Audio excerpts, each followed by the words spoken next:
Sa gitna po ng masamang panahon, isang lalaki ang tinangay ng ilog sa Bocod, Benguet. At kinakain naman ng ilog ang lupa sa Tukaw, Cagayan.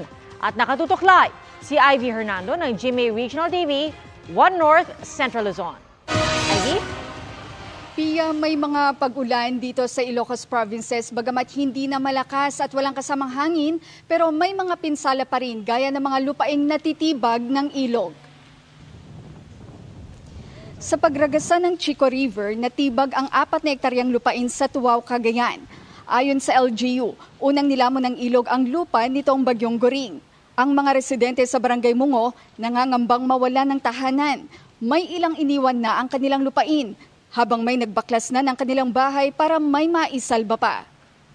Sa bayan ng Gonzaga, problemado ang mga magsasaka dahil pinadapa ng masamang panahon ang mga palay.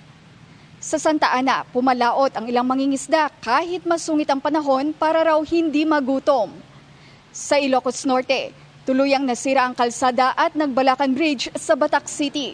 Nagsagawa na ng damage assessment ang LGU. Sa Luwag City, halos zero visibility sa daan dahil sa malakas na ulan. Mahina ngunit tuloy-tuloy pa rin ang pagulan sa Ilocos Sur. Ang ilang nakatira sa mabababang lugar nananatili sa mga evacuation area. Sa Bocod, Benguet, hinahanap ang isang construction worker na tinangay sa Sabanaw River. Ayon sa pulisya, nagpiknik at naligo raw sa ilog ang biktima at ilang kaibigan kahit masama ang panahon. Ayon sa Pag-asa, ang pagulan sa Northern Luzon ay dulot ng habagat na pinalalakas pa ng Bagyong Hana.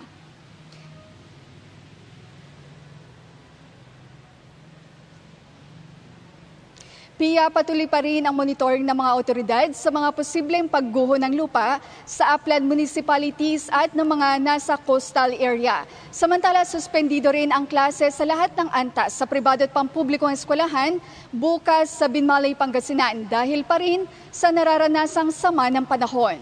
Pia? Maraming salamat at mag-ingat kayo. Ivy Hernando ng GMA Regional TV, 1 North, Central Luzon.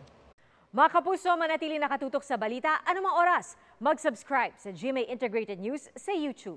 At sa mga kapuso abroad, samahan nyo kami sa GMA Pinoy TV at sa www.gmanews.tv.